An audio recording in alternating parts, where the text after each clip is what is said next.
22 एक की महावाक्य है।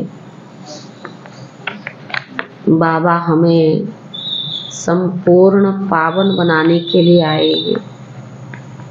तो बाबा ने कहा तुम बच्चों को अगर संपूर्ण पावन बनना है तो किसी को भी दुख मत दो। मनसा वाचा कर्मणा से किसी को भी दुख नहीं देना।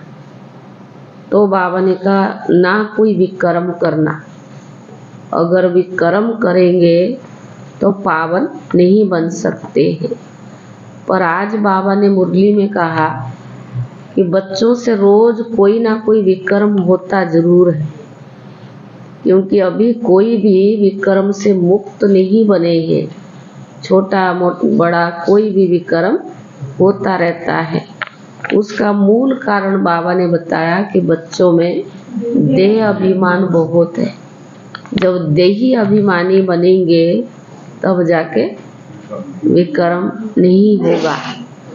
तो आज बाबा ने समझाने की भी तरीका बताया कि कृष्ण भगवान नहीं है, शिव बाबा भगवान है। दूसरा, आज के दिन में भी लोग देखो अयोध्या में राम के मंदिर स्थापना हो रही था, तो कितना लोगों के मन में खुशी, भक्ति की भी अति। लोग कहाँ कहाँ कुछ कुछ कर भी रहे हैं। आज तो सब कह रहे छुट्टी भी है सब जगह, क्योंकि देखो कितना लोगों का वो है भक्ति में है। तो राम की राज्य तो थी, लेकिन कब था, किसने स्थापन किया, ये तो कुछ नहीं जानते हैं। पर मूर्ति की स्थापना में करोड़ों अरबों रुपया खर्चा करते। कितनी उसमें देखो वहाँ कितना वर्ष मस्जिद रही, और उसके बाद जब राम मंदिर बनने का छुट्टी मिली 1-1.5 साल में कितना बड़ा विशाल कार्यक्रम उन्होंने कर दिया। और वो बाबा कहता वास्तव में यादगार तो तुम्हारी है। तुम बच्चे ऐसे स्वर्ग में राज्य करेंगे, जबकि राम 14 कला संपूर्ण है और कृष्ण 16 कला संपूर्ण है, लेकिन इसके बारे में उनको कुछ भी पता नहीं है।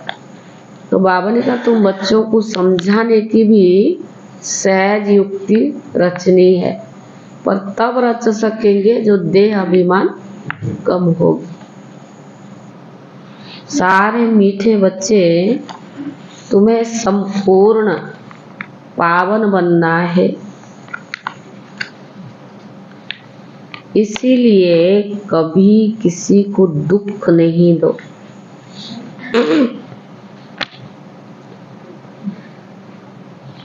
कर्म इंद्रियों से कोई विकर्म ना हो।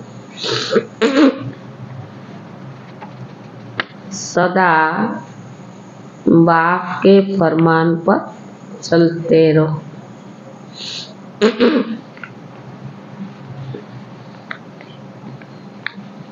प्रश्न है, पत्थर से पारस बनने की युक्ति क्या है?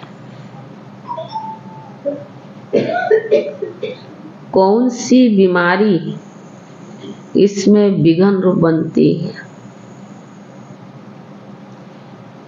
पत्थर से पारस बनने की युक्ति क्या है? कौन सी बीमारी इसमें विघ्न रूप बनती है?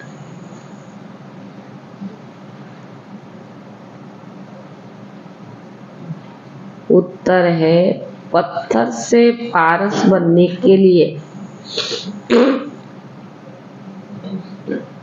पूरा नारायणी नशा चाहिए।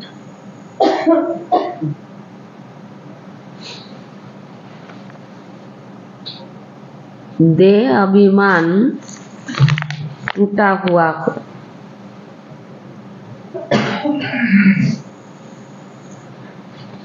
यह देह अभिमान ही कड़े ते कड़ी बीमारी है। देह अभिमान टूटा हुआ हो, यह देह अभिमान ही कड़े ते कड़ी बीमारी है। जब तक देही अभिमानी नहीं तब तक पारस नहीं बन सकते। जब तक देही अभिमानी नहीं, तब तक पारस नहीं बन सकते। पारस बनने वाले ही बाप के मददगार बन सकते हैं।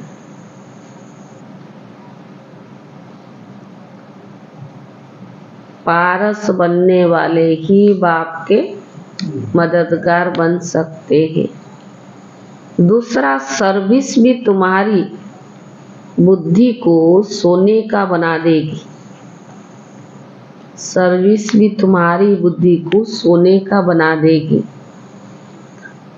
इसके लिए पढ़ाई पर पूरा अटेंशन चाहिए।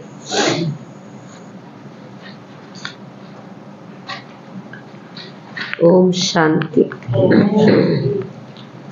रूहानी बच्चों प्रति रूहानी बाप सावधानी देते हैं कि बच्चे अपने को संगम योगी समझो। सतयोगी तो नहीं समझेंगे, तुम ब्राह्मण ही अपने को संगम योगी समझेंगे, और तो सभी अपने को कलियोगी समझेंगे। बहुत फर्क है सतयुग और कलयुग, स्वर्गवासी और नरकवासी। तुम ना स्वर्गवासी हो ना नरकवासी हो, तुम हो पुरुषोत्तम संगम योगी। इस संगम योग को तुम ब्राह्मण ही जानते हो और कोई नहीं जानते। तुम भले जानते हो परंतु भूल जाते हो। अब मनुष्य को कैसे समझाए? वे रावण की जंजीरों में फंसे हुए हैं। राम राज्य तो है नहीं, रावण को जलाते रहते हैं। इससे सिद्ध है कि रावण राज्य है। राम राज्य क्या और रावण राज्य क्या, यह भी तुम बच्चे समझते हो। नंबर 1, बाबा आते हैं संगम युग पर, तो यह भेंट भी अभी की जाती है, सतयुग और कलयुग की। कलयुग में रहने वालों को नरकवासी और सतयुग में रहने वालों को स्वर्गवासी कहा जाता है। स्वर्गवासी को पावन और नरकवासी को पतित कहा जाता है। तुम्हारी तो बात ही निराली है, तो तुम इस पुरुषोत्तम संगम युग को जानते हो। तुम समझते हो हम ब्राह्मण है। वर्ण वाला चित्र भी बहुत अच्छा है, इस पर भी तुम बच्चे समझा सकते हो। कंट्रास्ट बताना चाहिए। जो मनुष्य अपने को नरकवासी पतित कंगाल समझे, लिखना चाहिए अब ये पुरानी कलियुगी दुनिया है, सतयुगी स्वर्ग नई दुनिया है। तुम नरकवासी हो या स्वर्गवासी? बाबा ने कहा उनसे पूछो, तुम देवता हो या असुर हो? ऐसे तो कोई नहीं कहेंगे कि हम स्वर्गवासी है। कई तो समझते कि हम ही स्वर्ग में बैठे हैं। अरे यह तो नरक है ना। सतयुग कहाँ, यह रावण राज्य है। तब तो रावण को जलाते हैं। उनके पास भी कितने जवाब होते हैं। स्वर्गवासी पर कितनी डिबेट करते हैं। तुम बच्चे तो एकदम क्लियर पूछते हो, अब नई दुनिया है या पुरानी दुनिया है। ऐसे क्लियर कंट्रास्ट बताना है, पर इसमें भी बहुत ब्रेन चाहिए, दिमाग चाहिए। ऐसा युक्ति से लिखना चाहिए जब मनुष्य अपने से पूछे कि मैं नरकवासी हूँ या स्वर्गवासी, यह पुरानी दुनिया है या नई दुनिया है, यह राम राज्य है या रावण राज्य है। हम पुरानी कलियुगी दुनिया का रहवासी है या नई दुनिया की रहवासी है। हिंदी में लिखकर फिर अंग्रेजी गुजराती में ट्रांसलेट करे तो मनुष्य अपने से पूछे हम कहाँ के रहवासी हैं। कोई शरीर छोड़ते हैं तो कहते स्वर्ग पधारा, लेकिन स्वर्ग अभी है कहाँ? अभी तो कलयुग है, जरूर पुनर्जन्म भी यहीं तो लेंगे ना। स्वर्ग तो सतयुग को कहा जाता है, वहाँ अभी कैसे जाएंगे? यह सब विचार सागर मंथन करने की बातें हैं।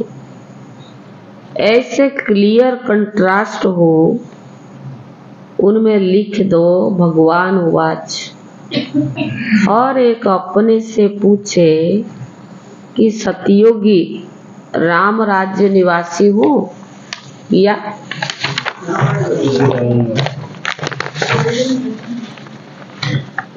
कलियुगी रावण राज्य निवासी हो।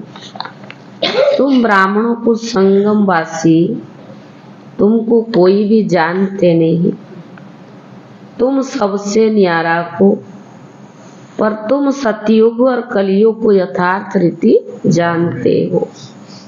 तो तुम पूछ सकते हो कि तुम विकारी भ्रष्टाचारी या निर्विकारी श्रेष्ठाचारी हो। यह तुम्हारा किताब भी बन सकता है। नई नई बातें लिखनी तो पड़े ना, जिससे मनुष्य समझे कि ईश्वर सर्वव्यापी नहीं है। तुम्हारी यह लिखत तो देख आप ही अंदर से पूछेंगे, इसको आयरन एज तो सब कहेंगे। सतयुगी डीटी राज्य तो इनको कोई कह न सके। ऐसे विचार सागर मंथन करके लिखना चाहिए।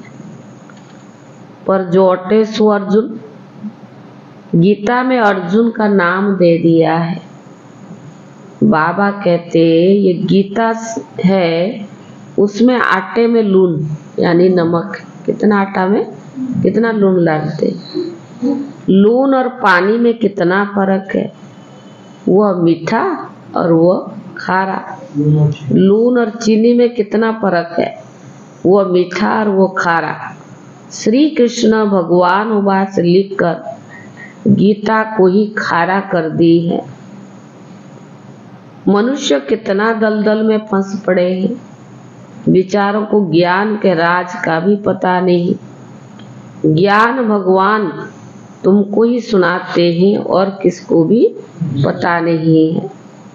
नॉलेज तो बहुत सहज है, परंतु भगवान पढ़ाते हैं यह भूल जाते हैं। टीचर को ही भूल जाते हैं, नहीं तो स्टूडेंट कभी टीचर को भूलते नहीं। घड़ी घड़ी कहते बाबा हम आपको भूल जाते हैं। बाबा कहते माया भी कम नहीं है, तुम देह अभिमानी बन पड़े हो, बहुत विक्रम बन जाते हैं। ऐसा कोई खाली दिन नहीं जो विक्रम ना। देह अभिमान में कोई ना कोई विक्रम बनता है, क्योंकि बाबा ने कहा ऐसा कोई दिन नहीं जो विक्रम ना हो। एक मुख्य विक्रम यह करते हो, कौन सा? जो बाप के फरमान को ही भूल जाते। बाप फरमान करते बच्चे मनमना भाव, अपने को आत्मा समझो। यह फरमान मानते नहीं तो जरूर भी कर्म होगा, बहुत पाप हो जाता है। बाप का फरमान तो बहुत सहज है, बहुत कड़ा भी है। कितना भी माथा मारे फिर भी फिर भी भूल जाएंगे, क्योंकि आधा कल्प का देह अभिमान है ना। 5 मिनट भी यथार्थ रीति याद में बैठ नहीं सकते। अगर सारा दिन याद में रहे है, तो अगर सारा दिन याद में रहे फिर तो कर्मातीत अवस्था हो जाए। बाबा ने समझाया है, इसमें मेहनत बहुत है। तुम वो जिस्मानी पढ़ाई तो अच्छी रीति पढ़ते हो, हिस्ट्री ज्योग्राफी पढ़ने की कितनी प्रैक्टिस है, परंतु याद की यात्रा का बिल्कुल ही अभ्यास नहीं है। तो बाबा ने कहा अपने को आत्मा समझ, बाप को याद करना है। यह नई बात है ना। विवेक कहता ऐसे बाप को अच्छी रीति याद करना चाहिए। थोड़ा टाइम निकालो, रोटी टुकड़ा खाते वो भी बाप की याद में रहकर खाओ। जितना याद में रहेंगे उतना पावन बनते जाएंगे। जितना याद में रहेंगे उतना पावन बनेंगे। ऐसे बहुत बच्चे हैं जिनके पास इतने पैसे हैं जो ब्याज मिलता रहे और बाप की याद करते रोटी टोकरा खाते रहे बस, और कोई धंधा करने की दरकार नहीं।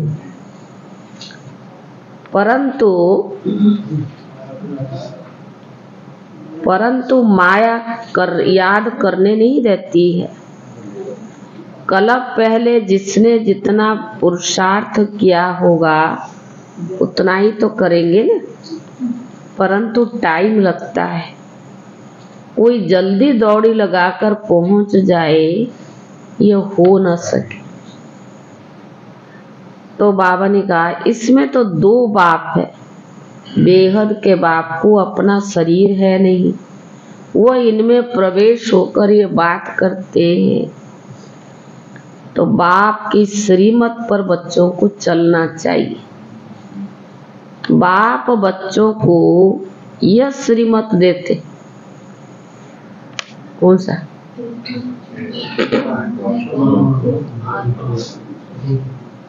कि देह सहित सब धर्म को छोड़ अपने को आत्मा समझो। तुम पवित्र आए थे, 84 जन्म लेते लेते तुम्हारी आत्मा पतित बनी है। अब आप पावन बनने के लिए श्रीमत पर चलो।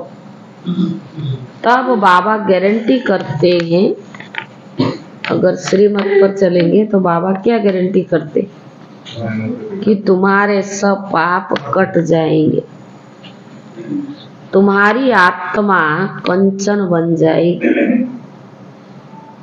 फिर वहां देह भी कंचन मिलेगी। जो इस कुल का होगा वो तुम्हारी बात सुनकर सोच में पड़ जाएगा। जो इस कुल का होगा वह तुम्हारी बातें सुनकर सोच में पड़ जाएगा, कहेगा तुम्हारी बात तो बिल्कुल ठीक है, पावन बनना है तो किसी को भी दुख नहीं देना है। मनसा वाचा कर्मणा संपूर्ण पावन बनना है। मनसा में तूफान तो आएंगे, तुम बेहद की बादशाही लेते हो ना, तुम भले सच बताओ या ना बताओ, परंतु बाबा खुद कहते हैं कि माया के बहुत विकल्प आएंगे, परंतु कर्मेंद्रियों से विकर्म नहीं करना। ये कौन कहता है? कौन बाबा? ब्रह्मा बाबा का अनुभव ही है ना। शिव बाबा को तो वो देह है नहीं, ये अनुभव से बाबा कहते तुम मानो या ना मानो, बाबा तो अनुभव ही है ना। तो माया के तूफान, माया के बहुत विकल्प आएंगे, परंतु कर्म इंद्रियों से कभी कोई विकर्म नहीं करना। कर्म इंद्रियों से कोई पाप नहीं करना। तो यह कंट्रास्ट की बातें अच्छी रीति लिखना चाहिए। श्री कृष्ण पूरे 84 जन्म लेते और शिव बाबा पुनर्जन्म नहीं लेते। वह सर्वगुण संपन्न देवता और यह है ही बाप। तुम देखा है पांडवों के चित्र कितने बड़े बड़े बनाए हैं, कुरुक्षेत्र में बनाए बहुत बड़े बड़े चित्र। इसका मतलब है कि वो इतनी बड़ी विशाल बुद्धि वाले थे। बड़े बड़े चित्र माना इतना लंबे थोड़े थे, उनकी बुद्धि विशाल था, बुद्धि बड़ी थी। उन्होंने फिर शरीर को बड़ा बना दिया है। तुम्हारे जैसी विशाल बुद्धि और कोई हो ना सके। तुम्हारी ईश्वरीय बुद्धि भक्ति में कितने बड़े बड़े चित्र बनाकर पैसे बर्बाद करते हैं, कितने वेद शास्त्र उपनिषद बनाए, कितना खर्चा किया है। बाप कहते तुम कितने पैसे गमाते आए हो। बेहद का बाप उल्लाना देते हैं। तुम फील करते हो बाबा ने पैसा बहुत दिए है, राजयोग सिखलाकर राजाओं का राजा बनाया है। यह जिस्मानी पढ़ाई पढ़कर बैरिस्टर आदि बनते हैं, फिर उससे कमाई होती है। इसीलिए कहा जाता है सोर्स ऑफ इनकम।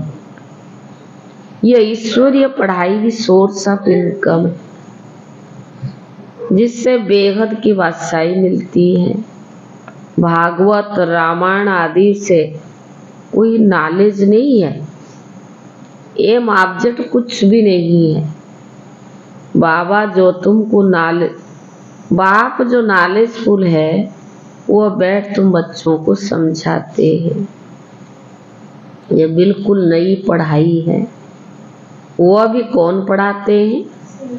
स्वयं भगवान पढ़ाते हैं। नई दुनिया के मालिक बनाने के लिए पढ़ाते हैं। इन लक्ष्मी नारायण ने यह पढ़ाई पढ़कर ऊंच पद पाया।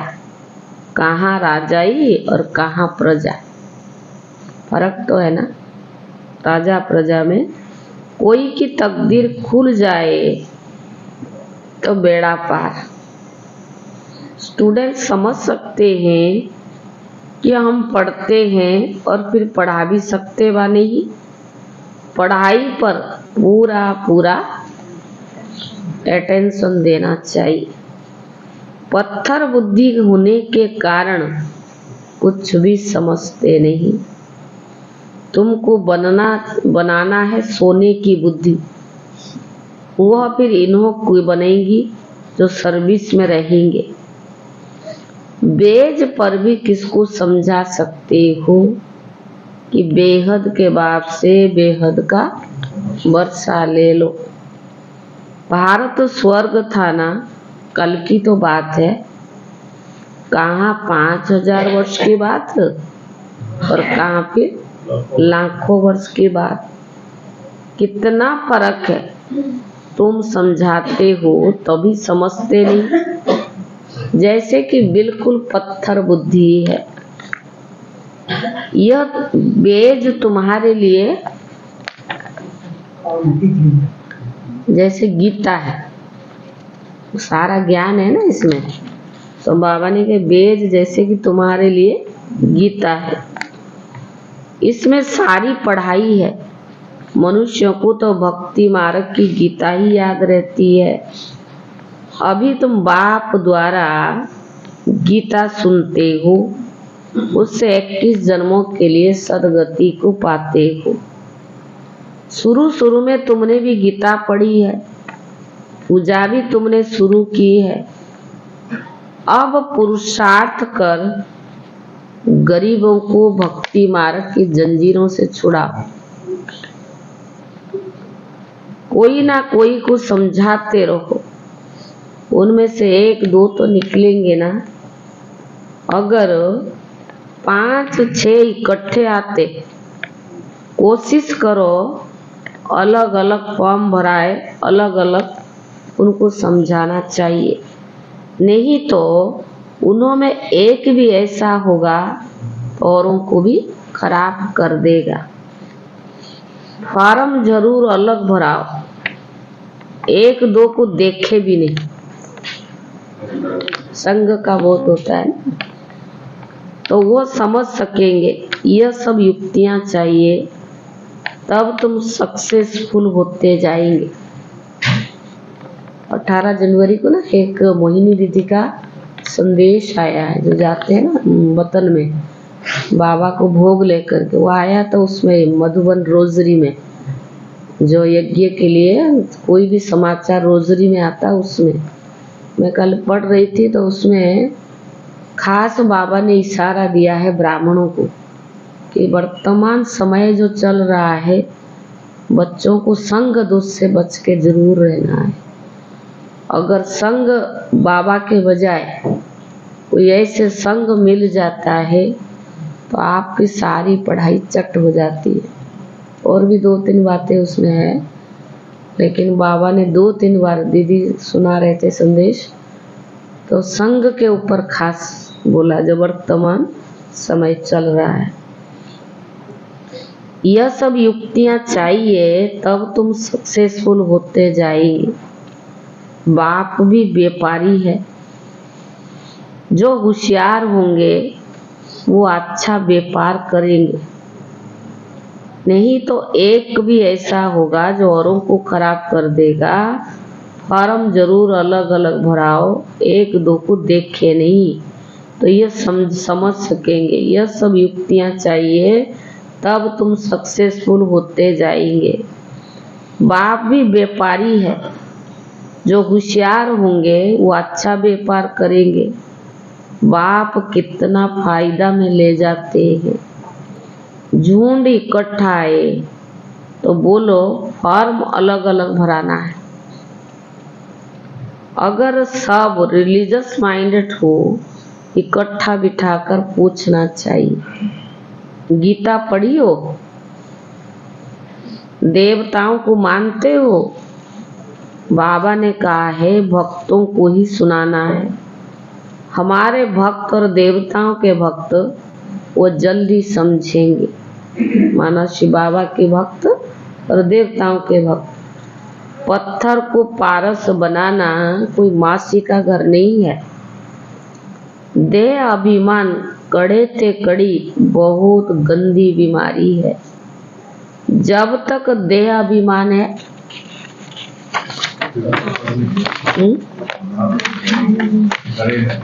जब तक देह अभिमान है, जब तक देह अभिमान नहीं टूटा है, तब तक सुधरना बड़ा मुश्किल है। बॉडी कॉन्शियस है, इसमें पूरा नारायणी नशा चाहिए। देह अभिमान कब टूटेगा? नारायणी नशा चाहिए। हम अशरीर आए हैं और अब हमें अशरीर बनकर जाना है। यहाँ क्या रखा है? बाबा ने कहा है सिर्फ मुझ बाप को याद करो। इसमें ही मेहनत है और यही बड़ी मंजिल है। अपने को आत्मा समझकर बाप को याद करना, इसी में ही मेहनत है और यही बड़ी मंजिल है। चलन से मालूम पड़ जाता है ये अच्छा मददगार बनेंगे, कलप पहले मिसल। चलन कैसे सुधरेगा? जब बाप की याद में रहेंगे। अच्छा मीठे मीठे सीखी ले दे बच्चों प्रति माता पिता बाप दादा का याद प्यार और गुड मॉर्निंग। रूहानी बाप की रूहानी बच्चों को नमस्ते। रूहानी बच्चों की तरफ से रूहानी बाप दादा को याद प्यार और नमस्ते नमस्ते। धारणा के लिए मुख्य सार पहला है मनसा वाचा कर्मणा पवित्र रहना है। मनसा वाचा कर्मणा पवित्र रहना है। कर्म इंद्रिय से कोई भी विकर्म ना हो, इसकी संभाल करनी है। कर्म इंद्रियों से कोई भी विकर्म ना हो, इसकी संभाल करनी है। आत्मा को कंचन बनाने के लिए याद में जरूर रहना है। आत्मा को कंचन बनाने के लिए याद में जरूर रहना है। दूसरा, देह अभिमान की कड़ी बीमारी से छूटने के लिए नारायणी नशे में रहना है। देह अभिमान की कड़ी बीमारी से छूटने के लिए नारायणी नशे में रहना है। अभ्यास करो, हम अशरीर आए थे, अब अशरीर बनकर वापस जाना है। अभ्यास करो, हम अशरीर आए थे, अब अशरीर बनकर वापस घर जाना है।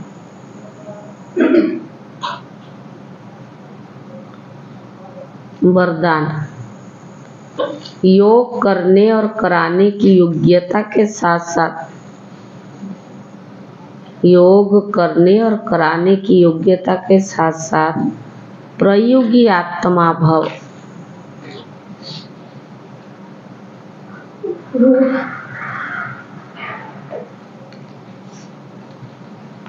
योग करने और कराने की योग्यता के साथ साथ प्रयोगी आत्मा भव। बाप दादा ने देखा बच्चे योग करने और कराने दोनों में होशियार है।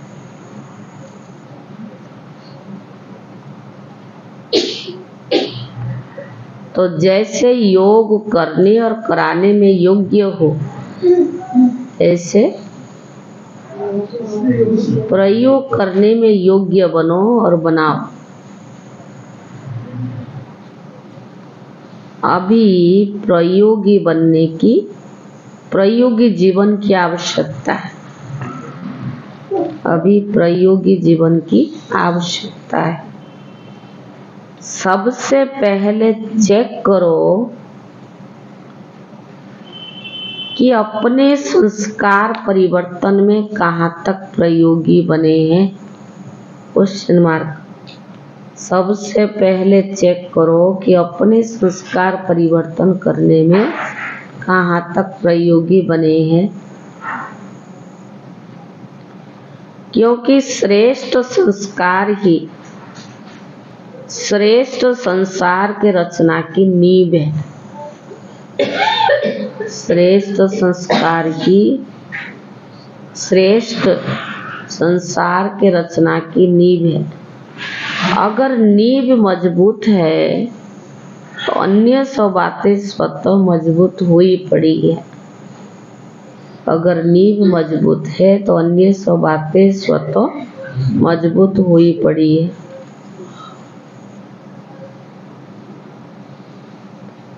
स्लोगन, अनुभवी आत्माएं कभी वायुमंडल व संग के रंग में नहीं आ सकती। अनुभवी आत्माएं कभी वायुमंडल व संग के रंग में नहीं आ सकती। आज का सोमान या अव्यक्त इशारा है, सदा खुशी में झूलने वाले, सदा खुशी में झूलने वाले, सर्व विघ्न हरता व सर्व मुश्किल को सहज करने वाले तब बनेंगे जब संकल्पों में दृढ़ता होगी, परिस्थिति में डबल लाइट होंगे। मेरा कुछ भी नहीं, सब कुछ बाप का है।